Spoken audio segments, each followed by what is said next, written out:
జీవితేషు కృతినః రససిద్ధాః కవీశ్వరాः నాస్తి యేషాం యశక్కాయే జరామరణం భయం అనేటువంటి దాన్ని మనం ఎప్పుడు స్మరించుకోవాల్సినటువంటి విషయం. కనుక అది ద్రవం అనేటువంటిది ఎప్పుడు కూడా హృదయంలో ఉంటూనే ఉంటుంది. అది ఆత్మీయత ద్రవం, అది ఆర్ద్రత అనేటువంటిది. కాబట్టి అది ఉన్నంత వరకు కూడా మనకి ఆ తడి చల్లారదు. వేడి చల్లారడం వేరు, తడి కూడా చల్లారదు అని చెప్పేస్తానండి. కాబట్టి అంటే కవోష్ణమైనటువంటి ఆత్మీయత అనమాట అది. కాబట్టి ఈ విధంగా ఉన్నది. కనుక మనం అంటే ఇక్కడ సాధారణంగా అతిథులకి ఒక్కొక్కళ్ళకి ముందర ఒక విశేషణం, విశిష్టాతిథి అని, సారస్వతాతిథి అని, ముఖ్యాతిథి అని తర్వాత ఇంకా చెప్తూ ఉంటారు. కానీ మనం అందరం కూడా ఆచార్య గంగిశెట్టి లక్ష్మీనారాయణ వర్యుల యొక్క పరివారంలో మనం కుటుంబ సభ్యులమే. కనుక మనకు కుటుంబ సభ్యులైనటువంటి వారు మనందరికీ కూడా మాన్యులు అయినటువంటి దీర్ఘాసి విజయభాస్కర్ గారు వారి యొక్క అనుభూతులను పంచుకోవాల్సిందిగా వారిని కోరుతున్నాను నేను.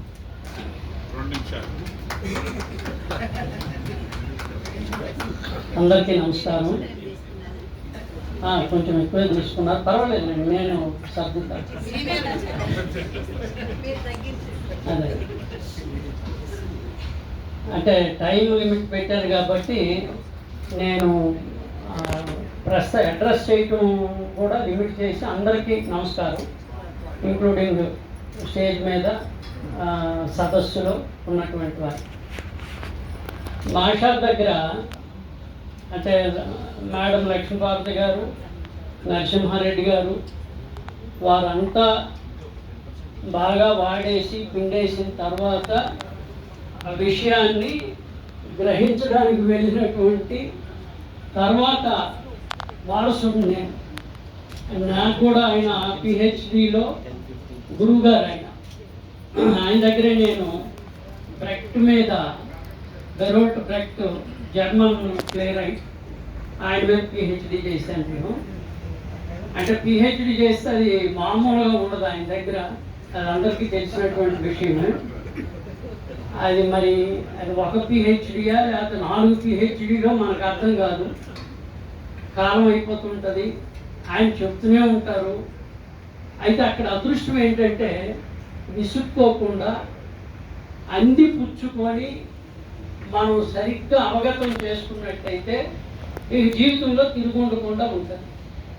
నాటక రంగం మీద ఆయన దగ్గరే నేర్చుకున్నటువంటి విషయాలే నేను ఈ రోజున అంటే థియరిటికల్గా ఆయన ఏం చెప్పారో దాన్ని నేను ప్రాక్టీస్ పెట్టి సంగీత నాటక అకాడమీ అవార్డు సాధించుకున్నా. ఆ క్రెడిట్ మాషారు పరిచయం అయిన తర్వాత నా నాటక రచనలో కానీ నాటక ప్రదర్శన విలువల్లో కానీ చాలా గణనీయమైనటువంటి మార్పు వచ్చింది. గురువు చేసేటువంటి పని అదే యాక్చువల్గా. కాకపోతే ఆయనకి గొప్ప తపన, ఆయనకి తెలిసిందంతా మనకు చెప్పాలని ఒక పెద్ద ఆశతో ఆతృతతో ఆపగా ఉంటాడు ఆయన.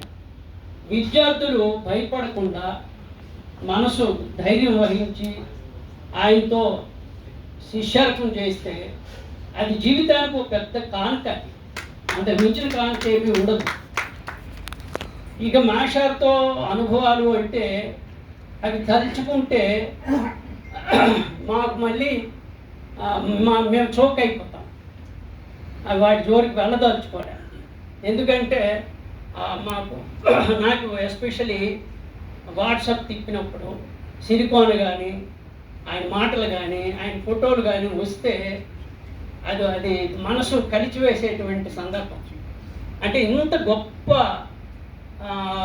మనకి నాకు వ్యక్తిగతంగా మా అమ్మ చనిపోయినప్పుడు నా కాళ్ళ కింద పీట ఏదో పోయింది అనిపించింది. మాషారు మన నుంచి వెళ్ళిపోయారు లేరు ఆయన అన్నప్పుడు నా పైన ఛత్రం ఏదో తీసేసినట్టు అనిపించింది. అదొక నీడ, అదొక గోడ, అదొక అడుగుజాడ. వాటిని పట్టి వెళ్ళినటువంటి వాళ్ళలో నేను ఒకరిని, ఆ అదృష్టం నాకు దక్కింది. మాషార్ దగ్గర కూర్చునేటప్పుడు అంటే పుస్తకాలు చాలా ఉన్నాయి, చాలా సెలెక్టివ్గా పెట్టుకుంటారు ఆయన దగ్గర. నాకు ప్రత్యేకించి నా మీద ఎందుకో అతనికి మరి జన్మ జన్మలు ఏ జన్మలో అనుబంధమో ఏంటో, ఆయన నాకు రుణపడి ఉన్నాడో నేను ఆయన రుణపడి ఉన్నానో తెలియదు, కానీ భాస్కర్ భాస్కర్ భాస్కర్ అని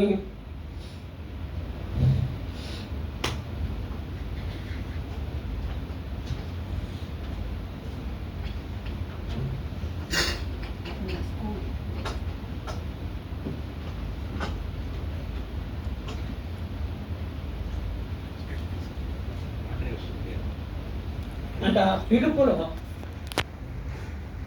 ఎంత ప్రేమ ఉంటుంది. ఆ ప్రేమ ఈ ప్రపంచంలో ఎవరికి లేదు నాకు.